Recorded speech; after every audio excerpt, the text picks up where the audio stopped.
This is the Man Up Podcast, the doctor's guide to men's health. Each week on our podcast, we interview the top specialists of the field on various topics in men's health.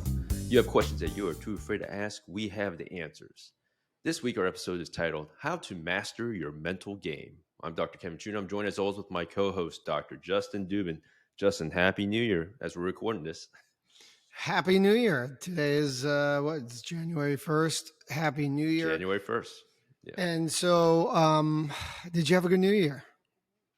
I did. It was, fairly uneventful, but, it was good. Spent some time with the fam. Watched the East Coast ball drop, but I did not make it to midnight here on the West Coast. How about yourself? That's amazing. Yeah, no, I saw the East Coast also drop, and that's all I really needed. I didn't want to see anything else. I was happy to go to bed after that. But nice. No, it was great. It was good.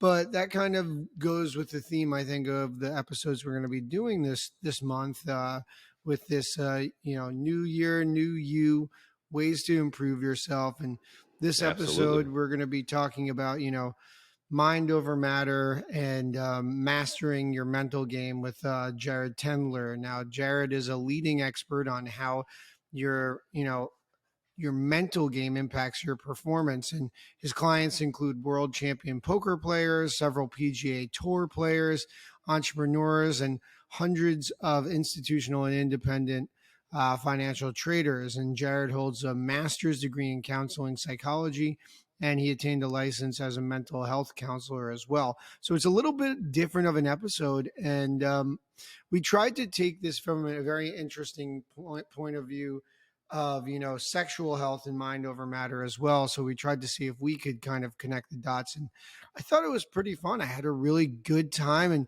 and Jared was very, very thoughtful. And it was really fun. I think we both learned a lot. Yeah, absolutely. It definitely was a different episode, different type of approach to discussing a lot of things that we usually talk about. And Justin, I'm sure you're in the same boat with me. For a lot of our patients, a lot of our discussion actually does go to talking about the mind because it's almost just as important in a lot of situations. And a lot of guys just don't see that. And so I think Jared offered a lot of very helpful things that could be, applied to a wide variety of things. And it was a really fantastic conversation.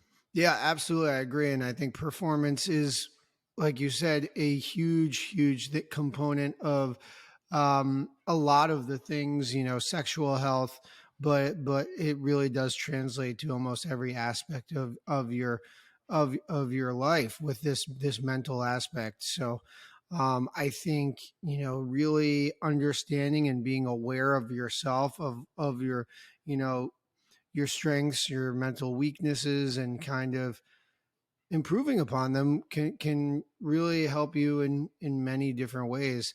And we kind of touch upon that and how you can, try to use one technique to maybe impact several different aspects of your life. So it was very cool.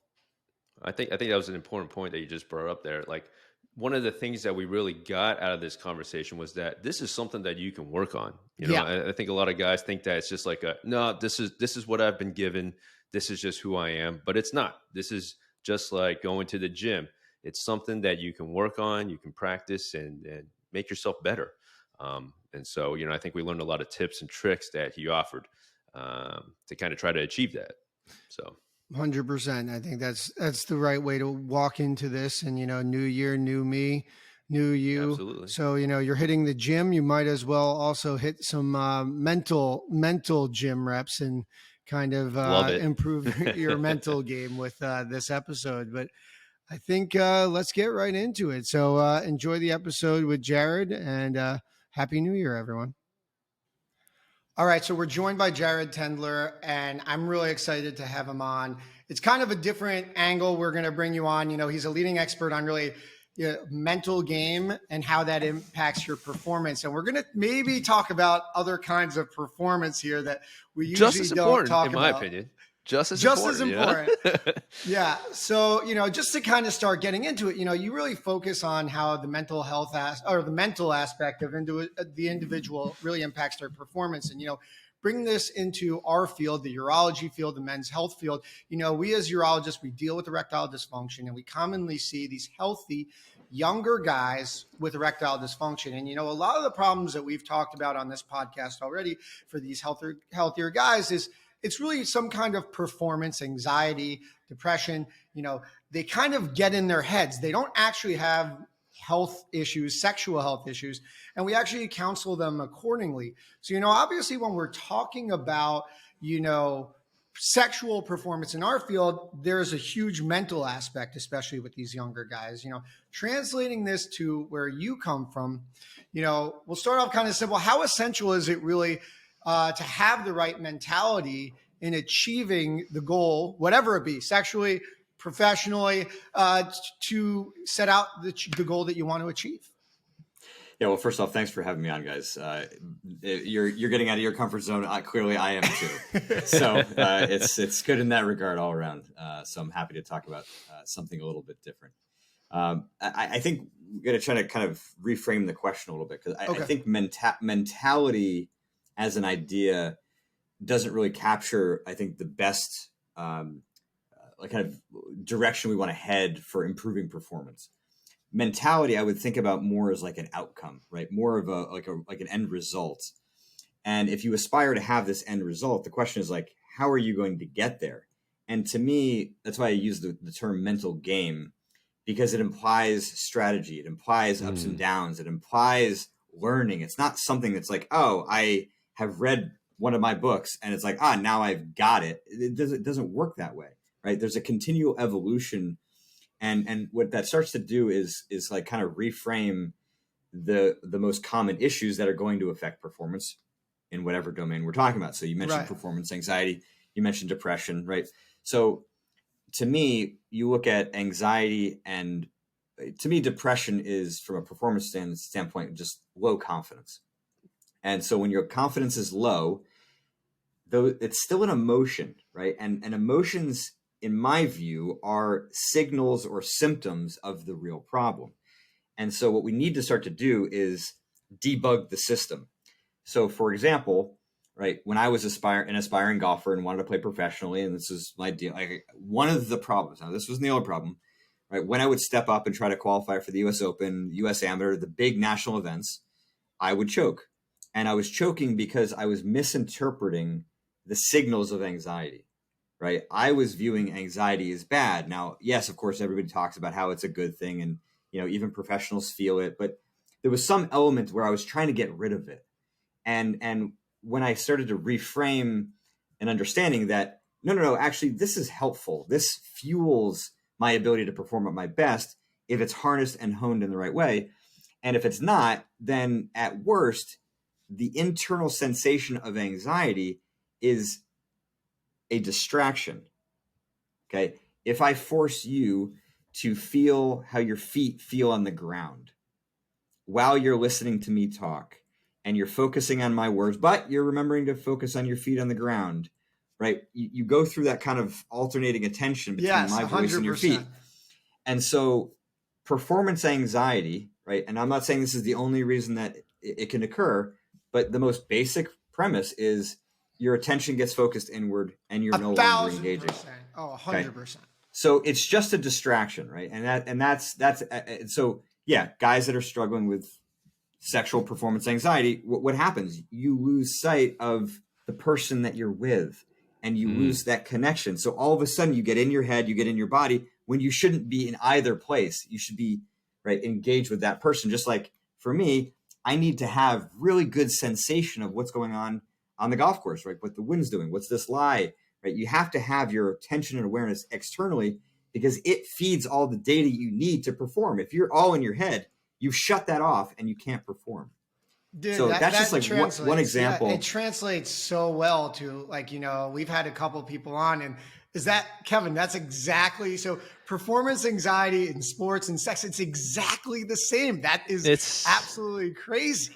Yeah, because everything you're describing, Jared, about how you just kind of you're just stuck in your head, and you're just stuck on thinking of all the voices inside, and you forget everything on the outside. And I can't tell you how many times me and Justin have sat there, and that's kind of what the patients are alluding to, right? When they're talking about directions, they're like, it's just in my head. I don't know if my erections are good. And just like you said, they're forgetting everything, the person they're with, the whole social situation, everything around. And, I think that's the way you put it, just like made everything click and make sense, right, Justin? Yeah, it was a great connection. And I got just a quick follow up, because I think a lot of the times, both in sports and I think in other things, people maybe in that anxiety is driven in the fact that maybe they care too much, right? Like maybe they're like so invested in the sport, they're putting so much pressure, right? Like that in itself, I guess, I don't know, is this external pressure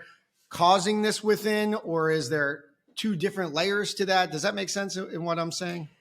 It does. And so I think to kind of follow up on what I was starting here too, is like, Yeah, we're sorry. looking for no, it all fits together. So we're looking for these underlying flaws, right? Right. So my false perception of anxiety is an example of that flaw.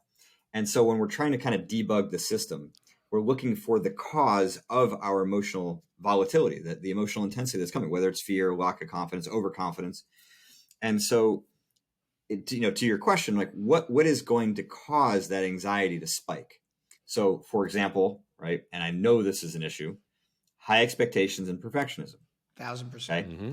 So those are underlying flaws that produce a lot of anxiety. They damage confidence. And so when you are put into a situation where you're walking in there with damaged confidence, and I'll say the perfectionistic high expectation damage is actually quite simple in its form. Now, I'm not saying this is true for everybody, but if you have a high expectation, you are pretty much guaranteed to fall below that the majority of the time. And so that expectation kind of sets the parameter for how you measure yourself. When you reach your expectation, you get 0, right? You've done what you're supposed to do. Right. You don't get Right. credit for that. Right. When you fall below, you lose confidence, even though like you actually might be making progress factually over time. So here you are basically kind of beating yourself up for making progress, but not as much progress or having the results that you want. And so what happens, that transaction over time builds up what I call an accumulated debt, right? Your confidence has created this hole. Yeah. And so now what does it seek? It seeks perfection as the antidote. It seeks external validation. It seeks sexual performance as a way of making you feel good. And you cannot solve an internal confidence problem with an external action or result.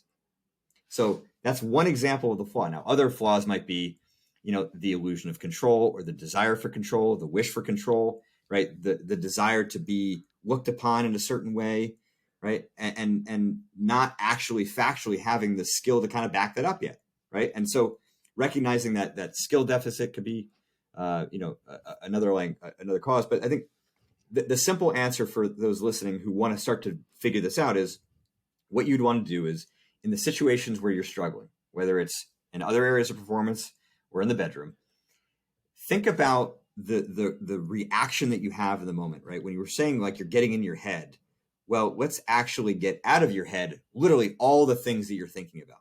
So open up a Word doc, take notes in your phone, whatever you got to do, like write down all the crazy shit that you're saying. Yeah. And the reason you're going to do this is because all of those thoughts are not bad. Okay. They are highlighting, they're signaling what is flawed beneath the surface. And you can't get to that stuff without using your emotions, using your behaviors, using your thoughts as clues to deducing what's going on behind the scenes. And that's where the real magic occurs.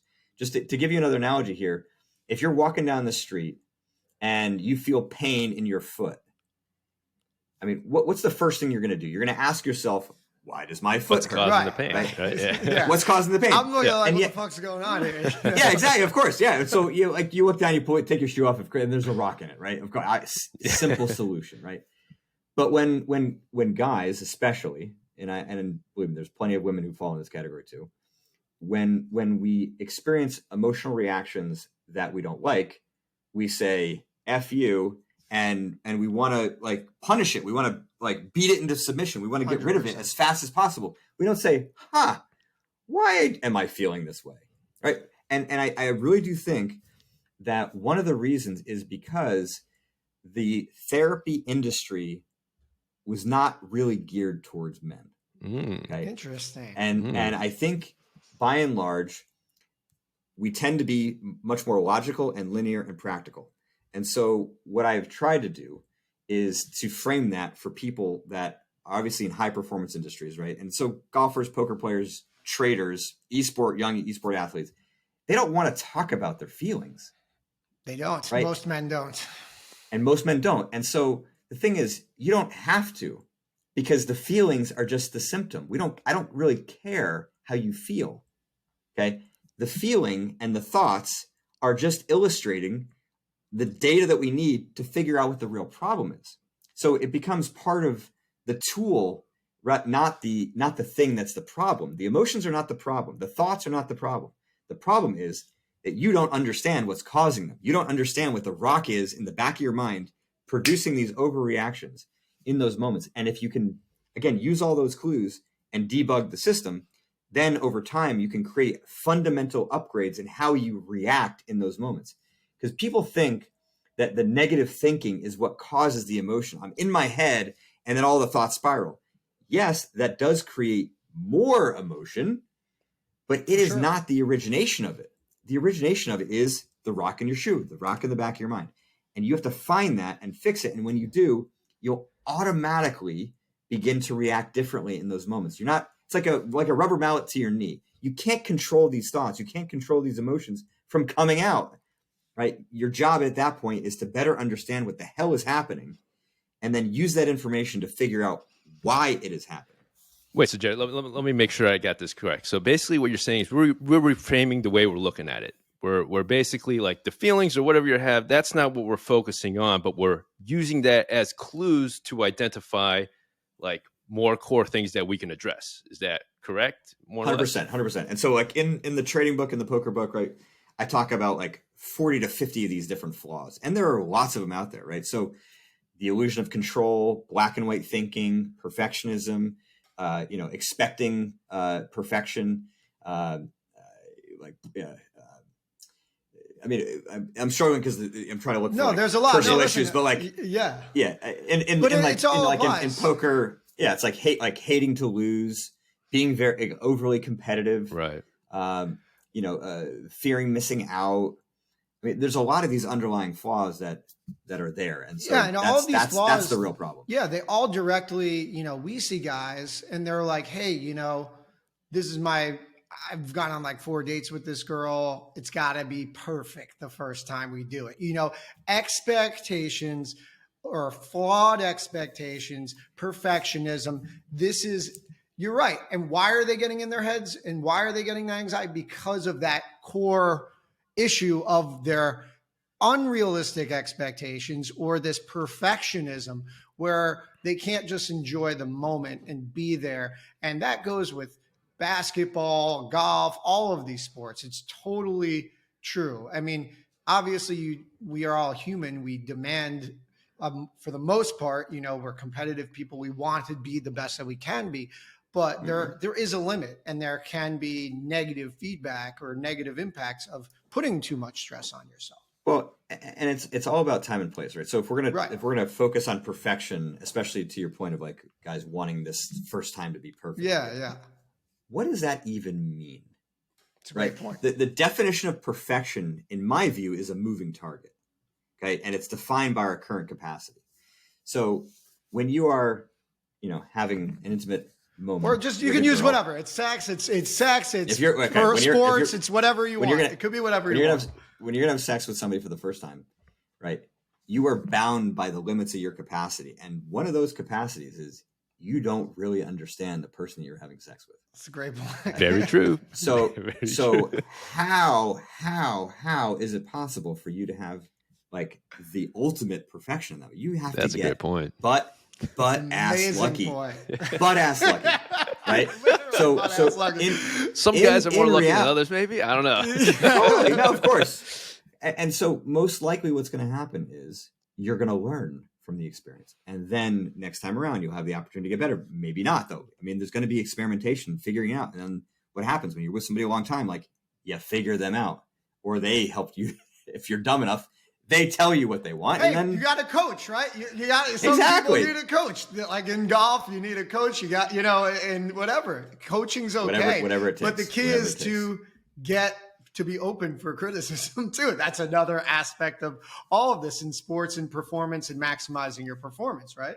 Exactly. And that criticism is not a critique on your manhood. It's a critique on your performance. Those are two different things. And I think, like, again, when people in golf and poker, trading, everywhere, they wrap their identity too much in it, right? I have to perform because my performance defines who I am.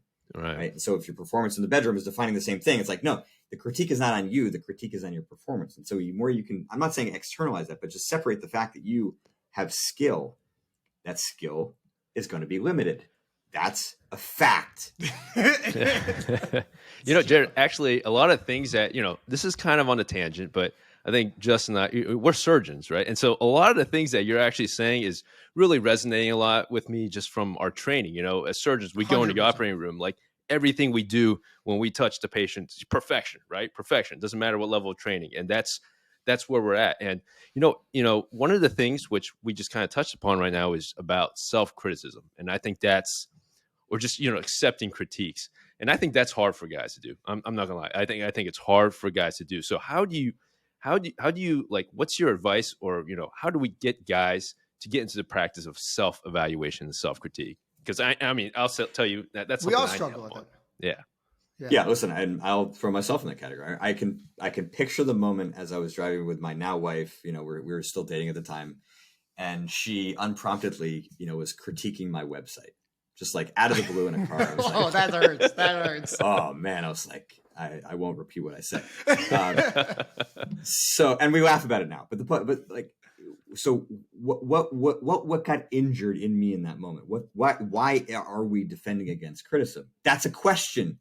Y'all got to answer it, right? And so, what are some common examples, right? Common examples are, well, you're defending up against a weakness in your confidence. Insecurities or something like that. Insecurity. Right? Yes. Like right. There's just, and some of that can be, again, related to the perfectionism, right? Some of it could be related to the hatred of losing, right? The hatred of making mistakes. And so some of us have built up an intolerance for those things, not because we hate learning, but we just don't like the experience of being in a spot where we're not where we want to be, and the discomfort of like losing. And, I didn't lose in that moment, but yet it felt that way. Right. So, but again, there can be many reasons for this. There's not like cookie cutter answers. I can give you examples of the things that many of you all will find, but if everybody listening just starts asking that why question, just like you do with the rock in your shoe, the pain in your foot, or like you would do with any physical ailment. What sends them to you? Because they asked the question, why is this happening? Right? Or they identified something bad that's happening and they wanted to do something about it. I think one of the reasons that people struggle with emotions is because we can't see it, right? We can't touch it. We can't feel it. So it's true. It's kind of in our heads. And so as a result of that, it feels more personal. And yet there is a parallel process from physical stuff, mental and emotional stuff. So yeah, if you have an emotional injury that gets exposed when somebody is critiquing you, that is no different than having a sprained ankle. No different. You find out what's wrong and you work at healing it and fixing it, right? But the surgical part of this gets really tricky, because how do you navigate through these things? And that's what I'm saying, that's what the system that I've developed is using all of the data, right? The thoughts, the reactions, the emotions, the physical sensations, the changes in your thought pattern, your decision-making, right? All of that data helps us to deduce what the heck is happening beneath the surface. Because once you find it, it gets a heck of a lot easier to fix. And then you're not defending against criticism. Criticism is just exposing that weakness. Right. But now how, but guys, even to get to that point, I feel is a long way off for most guys. Like they won't even look like someone criticizing outside. Sure. But, even self-evaluation to understand, the weaknesses, guys, for example, when they come in and we talk about their sexual performances, Kevin and I, we're like, hey man, we want you to acknowledge that there's a problem, and half of these guys won't even do it. So how do you even get to the point like obviously external criticisms are going to come, and you created a good way to react. Like you have to internalize how you react to it. But the internal realization of things that maybe people aren't telling you or never want to tell you, but you want to become better. And it's the same with sports, right? Like, someone's a professional athlete, but they have to still look inside. The golfer or the poker player, no one's trying to help these guys. They're going to be competing. There's only one of you. So how do guys just in general really start to look within to do appropriate evaluations of where they stand, on anything? It could be sexual performance, regular performance, wherever. Yeah. I mean, this is a big problem. I mean, we have a family friend who fell off a ladder and like broke ribs and didn't tell his wife for 3 days. Oh yeah. That's like a minor thing from things we've seen. Yeah.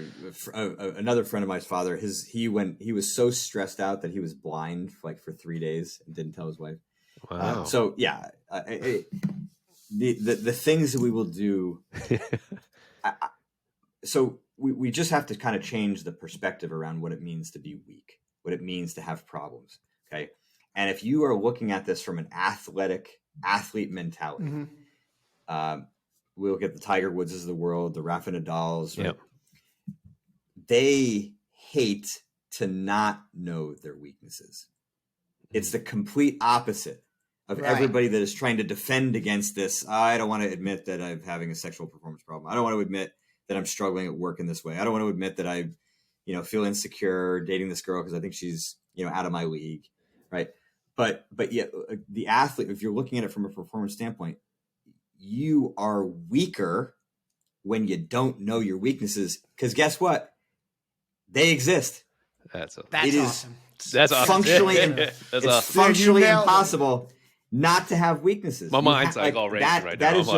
That is just reality. It's just reality. So if you don't know what your weaknesses are, guess what? Other people do. It's so true. That is incredibly insightful, and you put it in a really a lot of things now way. all start to kind of like look. One of Dr. Mark Gonzalgo. He's a fabulous surgeon that me and Justin learned from. But the things you just said, he wants to know.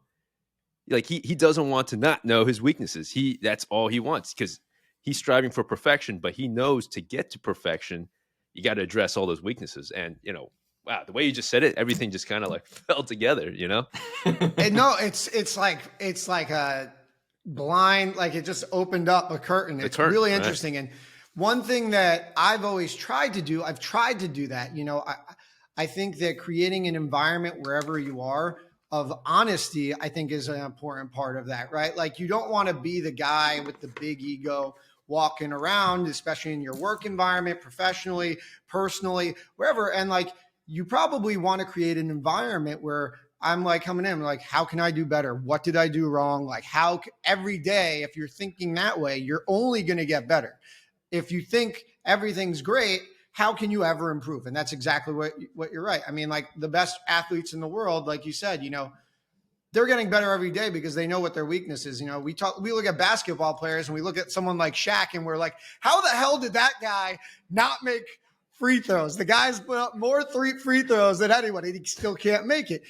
Obviously, I don't know if he's had to be aware of it. Did he address it? I don't know. Maybe he did or he didn't. But he never got better. But it's just the point. It's just still won 5 championships. So yeah, there you go. Yeah. I mean, it's like what's the motivator? I mean, we can debate that, but I mean, I think the main kind of idea here, right, is that there's research to prove that people learn less and learn slower when they're overconfident.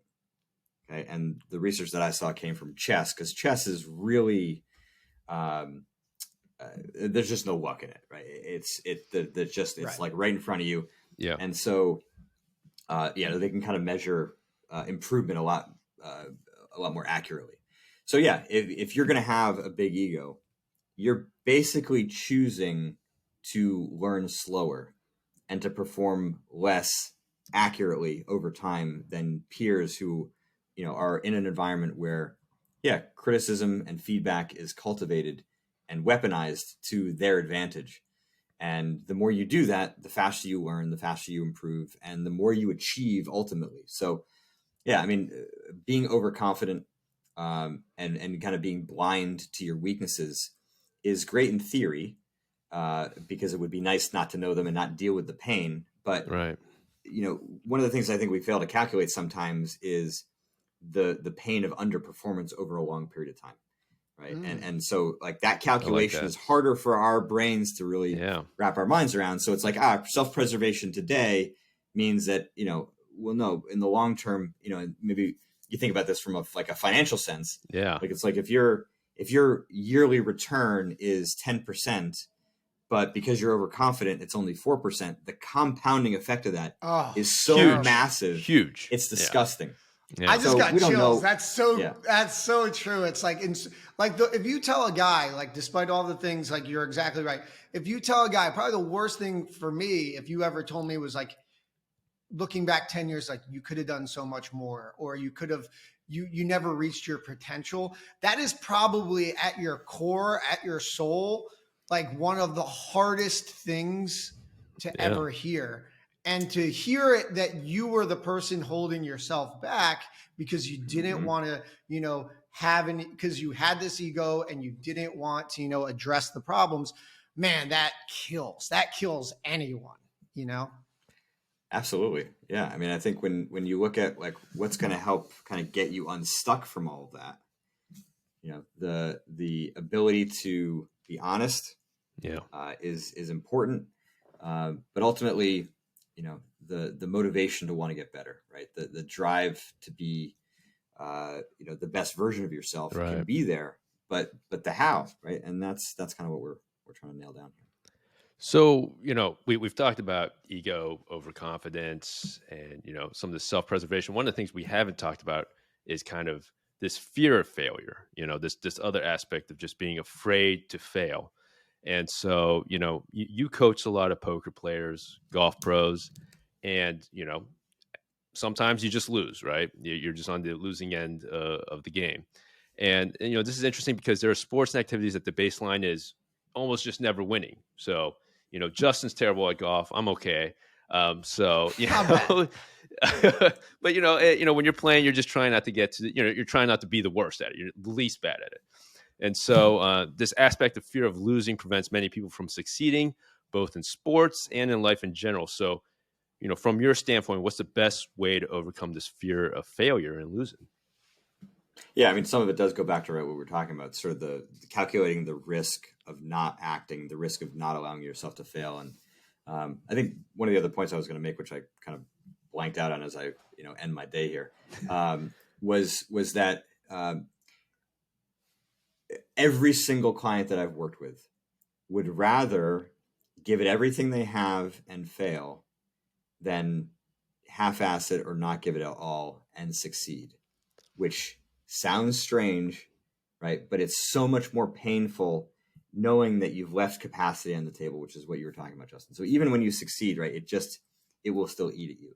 So when we're dealing with the fear of failure, right, some people want to keep kind of one foot outside the door. They don't give it full effort, because if they give it full effort and they fail, that hurts more, or it's perceived to hurt more than if they kind of half-ass it, and then they could say, well, if I had tried harder, then I could have. It's kind of this sort of, you get to hold on to the fantasy that you might have still been able to, that maybe you were good enough. And there's I forget, who did this research. I'm sure it'll come to me as I'm finishing up today, but it basically showed, like, so if we look at who is happier 1 year after winning the lottery or losing the use of your legs, what would you think the answer is? I would hope it was the lottery, but it sounds like it's not going to be. Well, it's a trick question, because the answer is whoever was happier before the event happened. Oh, interesting. Okay. And so what happens is you like, of course, there's like a shot in the adrenaline or a shot of despair, and then you like kind of go back to your baseline. So, the idea that like failure is so consequential, I think makes it feel a lot meatier and weightier. The other thing I would think about too is that subconsciously, so this would be another one of those kind of underlying flaws that are in there, people feel like failure is permanent. So because I failed, that means I'm a failure, or it means that I failed and that I'm never going to be able to succeed. And ironically, that's actually a form of overconfidence. You think you know what's going to happen. You think that you can predict the future. And so the fact that you're a failure and you'll never succeed, you don't know that. You're not a freaking psychic. Right. You can't predict the future. You don't know how this failure is going to lead. It's so, like, again, we're just trying to come up with different ways of reframing what failure means, but for it to be like really personally effective, you know, those of you out there who are struggling with the fear of failure, you've got to ask yourself those why questions.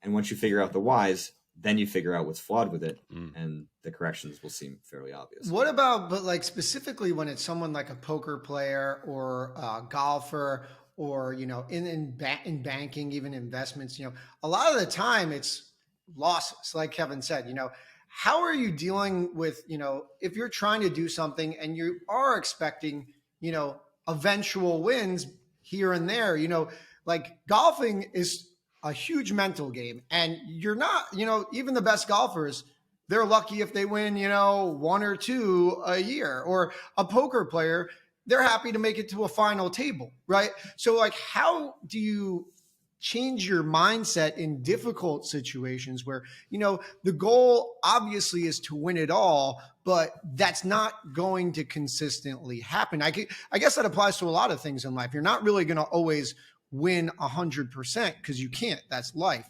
But like, how do you change your mindset to kind of deal with potentially more losses than W's as you go on?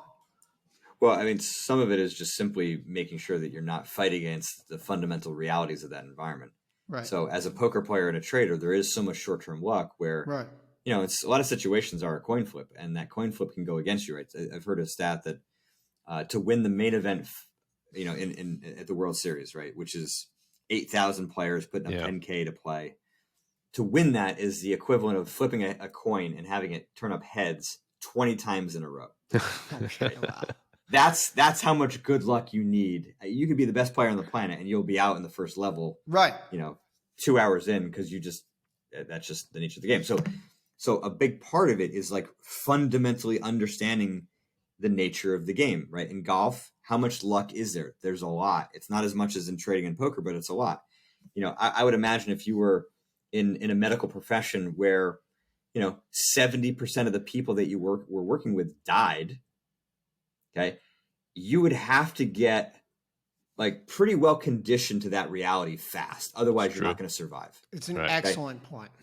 So like one of the things that, you know, like salespeople, I mean, you're a salesman, same kind of thing, right? It's a numbers game. If you're in the dating world, okay, somewhat of a numbers game, right? I mean, until you kind of find, so you have to get used to rejection and failure because it's baked into the game. Otherwise, you're not actually playing the game. And there's no opportunity for improvement because all of those losses are providing you with some form of progress, right? Like there's always something to be learned, which goes to your other point. Hopefully, I don't know if that's not always though. That's the thing. Sometimes the losses. Take it back. No. I mean, no. Look, I mean, yes. I think in like more performance environment. Listen, if you have a bad outcome with a client, for sure, there's going to be something you can learn, right? Right. But if you have. Sorry. Damn. Now I'm sad because I was like, oh shit, like I'm learning. Didn't learn something. anything, Justin. Damn. But like with poker players and traders and even golfers, sometimes the answer is no, that's just like that's just an outlier. And there's nothing I would do differently the next time around. So the learning there is like, keep firing, asshole. Like you just got to keep doing it. But, you know, yes, I think there are many situations where a poker player, they're by themselves. Like if you're really skilled, you know what defines you at your best. If you're not playing your best, then there's something for you to learn. If you're playing your best and you're losing repeatedly in similar situations, right, you're going to want to learn something. But you know, the one-offs are I think that's where people get a bit crazed because they don't want to lose it all. And then their mind explodes at the first, you know, instance first loss or whatever. The first loss, the first rejection. And it's like, no, just chalk it up to frequency, right? Unless you have proof that you significantly underperformed, right? One of the easiest ways to know you've underperformed is that you know it for a fact immediately afterwards, right? So let's say, you did say something pretty dumb and embarrassing to this girl that you were trying to impress. It's like, Yeah. okay, I can learn from that. I But knew like, that. I've done a million times. Right when it comes out of the mouth, you know you're in trouble. it's just like, good to talk to you. I'll see you later. But then there are other times where like, I thought, right, and then you just get ghosted, and you're like kind of like left with, your member in your hand trying to wonder what's going on. And it's like, there's actually nothing that you did wrong there. It's just, her grandma died, or something happened. Right. She was just like, you know what, the wind blew in a different direction and her opinion changed. You don't know. You don't have full control. So again, unless you have verifiable proof that you've underperformed, the losses kind of have to be contextualized in a way that's going to be meaningful for your learning. Otherwise, they're just going to drive misperception, right, and bias, and then overreaction, and then changing maybe a strategy that actually would be working long term, right? Now you start to kind of lose sight of, the way that you make money as a trader, make money as a poker player, perform, with the ladies. I mean, if you start to kind of second guess some of the things that, you naturally do well, then, it's almost like thinking about how you walk. Right. You don't want to be overly aware of that I stuff. walk weird. You'll walk weird. You'll walk weird. You kind of just have to do sometimes, is what you're saying. Exactly. Yeah, and I think that is such an excellent point too, because, when you do something normally and you don't think about it, that's like, Kevin will know, as surgeons, we are actually at our best when we're probably just really, sometimes you just flow. You can just feel the flow. It's the same of any performance when you're just do the bull going. dance. You're just going. You're just going and you feel it and you're in that zone. And then when you start really getting in your head, you start criticizing yourself, being too critical, you can take yourself out of it. So, it sounds like, obviously we're kind of learning how to deal with losing, and we've talked about performance anxiety, but, what are other mental barriers that you think that you see really a lot of athletes or like peak performers are preventing them from maximizing their performance, and how can we kind of understand these and improve ourselves in this matter? Yeah, I mean, I think some are lacking discipline, right? There's a degree of I can kind of get away with certain things, and there is that old adage that you don't rise to your aspirations, you fall to the level of your training, and so what does that mean in a sexual performance arena, right? I think it means practicing the right way. And I have had conversations. Okay. I have had conversations with poker players, some esport players, just conversations with with guys about porn, and Justin, we've talked about this. Yeah, I mean, it's especially in today. There's just so much out there, and it can create more of a disconnection to reality. And the more you're disconnected from reality, right, you become the golfer who's amazing in the driving range, and then chokes on the golf course. So I think you gotta be really thoughtful about how you're practicing and how your practice is translating to the environment where it really matters. Kevin, we've talked about this, right? I mean, we've had a whole episode about this, 100%. Dr. Lisa Paz is a good friend of ours. We've talked about the ways in which you can use porn. She coined the diversification of porn, the different porn that you're looking at. She literally, going to having a good portfolio. She literally said you have to have a good portfolio of porn. It was a great analogy to understand. So you're definitely not wrong. And I think that, setting expectations with yourself and, being honest with yourself. And I think one thing that is interesting for me is, I made this connection as we were just talking about this before, but your reaction to failure, right? Like you kind of said, like how react to failure, assessing the problem, being honest. And I think that's a huge issue with guys in the bedroom, but it obviously, it translates also to how you guys perform. Like, you want to blame it on the other person. Exactly like you said, it's their fault. Like, it was a fluke thing. Sometimes it is. And that's a good way to look at it actually for guys sometimes when they have a performance issue. And that's interesting because, there's a couple ways you can look at it. Hey, that's a fluke thing. It was a one-off thing. It won't happen again, and that's a great way to bring it into the bedroom and performance. But other guys, when there is something, it's like, oh God, what am I doing? I can't do this anymore. Like, or they blame it on on another person. And these are failed ways to deal with failure, both in the bedroom and, on the field or wherever you are, because in the bedroom, you're going to be suffering. Your partner is going to be uncomfortable. They're not going to like to be blamed, and that can end the relationship. When you're talking about being on the court or, golfing or poker, you're getting into a scuff with someone, or you're blaming yourself, you're blaming your caddy. It's never really going to be a great situation, right? I mean, so like, I think that there's a really interesting connection of how you approach, especially right off the bat, like, how do you like initial reactions? How do you temper? I guess this is where I'm going with this, is like, it's hard to change your initial reaction to something, because sometimes you're in the moment and, we see athletes who are hotheads and they immediately react, and that turns a lot of people off. And that can happen in the bedroom. I've heard it. I know Kevin's heard it. How do you kind of prevent yourself from, reacting so abruptly in such a negative way? Is there a way to, train for this? Is there a way to, prepare yourself? Like, how do you do that kind of thing? Yeah, I mean, it fits with some of the things I've already talked about, but to build on it would be that once you know what those patterns are, they're repetitive, right? They're basically ingrained habits. You're really good at reacting that way. And so when you can recognize them in advance, then you can kind of prepare to defend against that. And some of that might be actually being honest with somebody and saying, hey, look, listen, I have a tendency, this can happen. If it does, don't take it personally, right? This is on me and I'm working on it. That diffuses it entirely, right? Because anybody that would criticize that, adios, right? They're gone, right? That's not somebody you want to be around. No, you're right. Any longer. So that's one way. The other way is just like for yourself, right? To start to have a correction to that. Now, when we're dealing with emotion, right, we have to deal with fundamental realities about how the brain operates.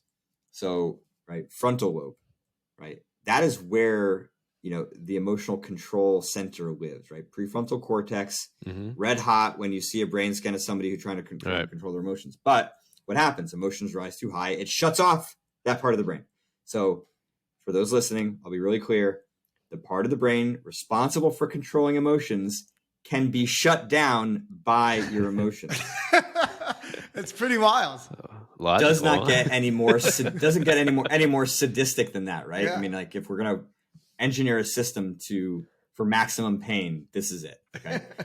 Now we cannot change this reality. What we can do though is try to minimize, right, the intensity of our emotions, which means we got to be prepared. We have to see the patterning. We have to prepare ourselves with corrections when they arise. And those corrections are not to the emotion, because the emotion is the symptom. We're correcting the flaw, right? So if it is flawed expectations of failure, flawed views of failure or mistakes, then you have corrections already advanced. Now, I do borrow this a little bit from cognitive behavioral therapy, right? In terms of like using thoughts to correct flaws. But the problem for me with CBT is that they're kind of generic, and it's like, it just doesn't get surgical, right? And I think you guys will appreciate this, that when you get down into the meat and you figure out what is the actual flaw that you're dealing with, why are you experiencing this, then the correction goes to that. Right. It's like injecting weed killer into the roots, so the weed dies beneath the surface, not pulling. Right. So addressing the core problem. That's what you got to prepare. Right. Addressing the core problem. So you're talking about like creating these, what I call injecting logic statements. Okay.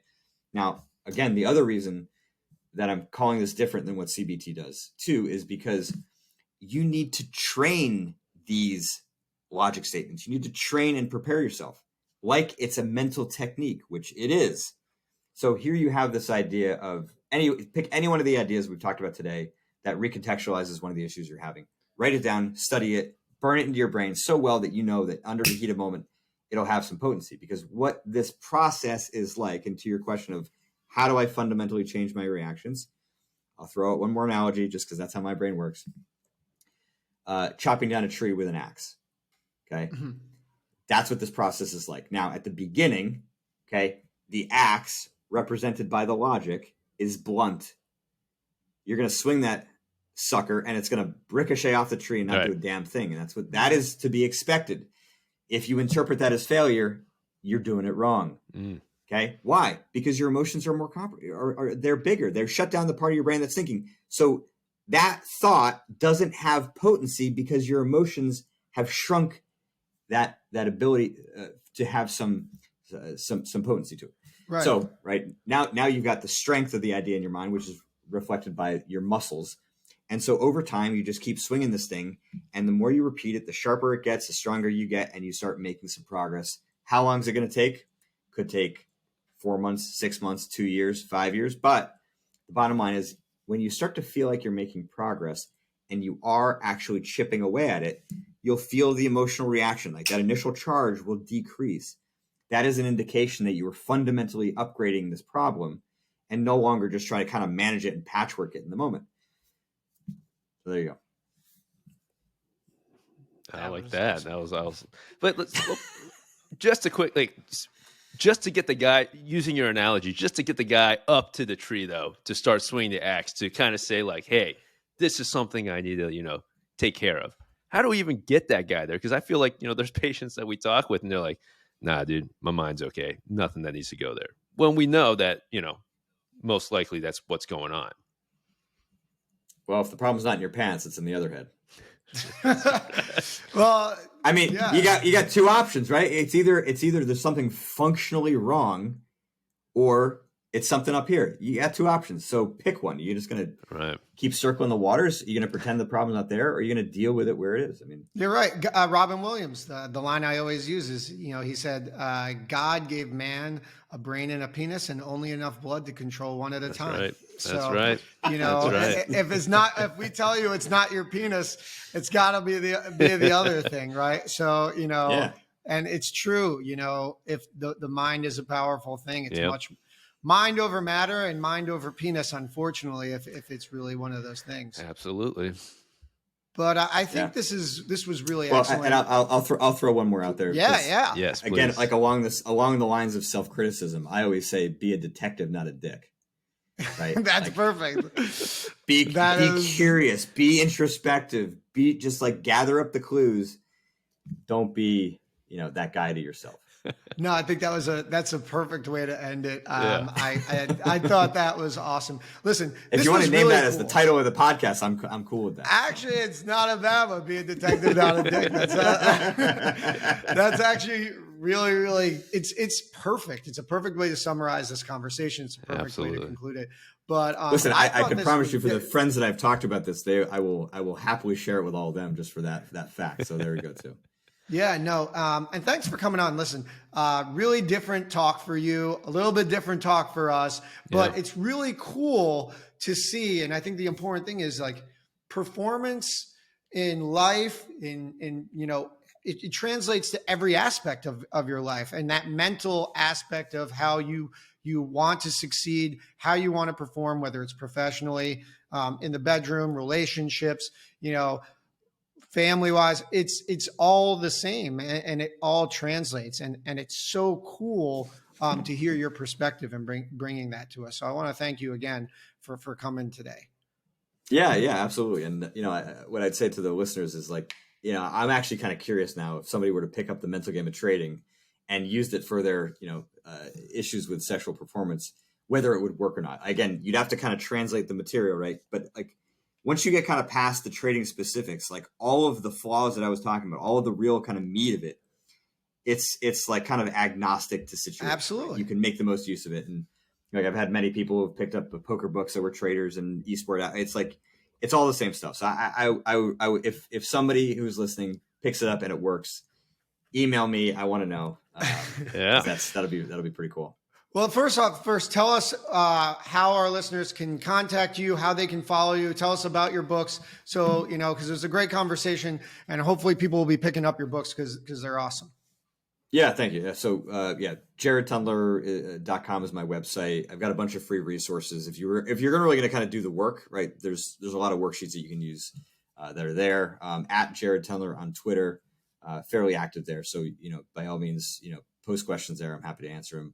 I do host a monthly office hours on YouTube There's information on my website for that, and kind of sign up to the newsletter, et cetera. And you're welcome to kind of come in and ask questions. And if I get a dick question, then I'll know where they came from. Give us a shout out. I absolutely will. I mean, Mental Game of Trading, Mental Game of Poker 1 and 2, basically available wherever you buy books. I did the audiobook recording myself, so cool. It is my my voice on there. I mean, I think if you're thinking about getting the books, if you like poker or you like trading, obviously like there's a slant there. But if you're unsure, I would get the trading book, because the trading book is 10 years newer, and it's certainly more systematized and more robust. There's a lot more content and detail in there. But the Mental Game of Poker 2 is really if you're looking to kind of expand your performance, right? You want to get in the zone more often. You want to improve your learning faster. You want to be better disciplined, make better decisions in general. That's kind of more of the A game improvement book. And so that one you can kind of mix and match with. Beautiful. All right, guys. So thanks for listening. As always, shout out to Jared. Thanks so much for coming on once again. As always, you can find us on all podcasting platforms, Spotify, iTunes. Download, subscribe, give us a review. 5 stars is always appreciated. You can follow us on all social media, TikTok, Instagram, Twitter, @TheManUpPod. Kevin, what's our site? It's www.themanuppod.com. Also, of course, and also YouTube. Can't forget YouTube. This is video. We're always on video, so make sure to check that out as well. For Jared and Kevin, thanks for listening. Until next time, have a good one, guys.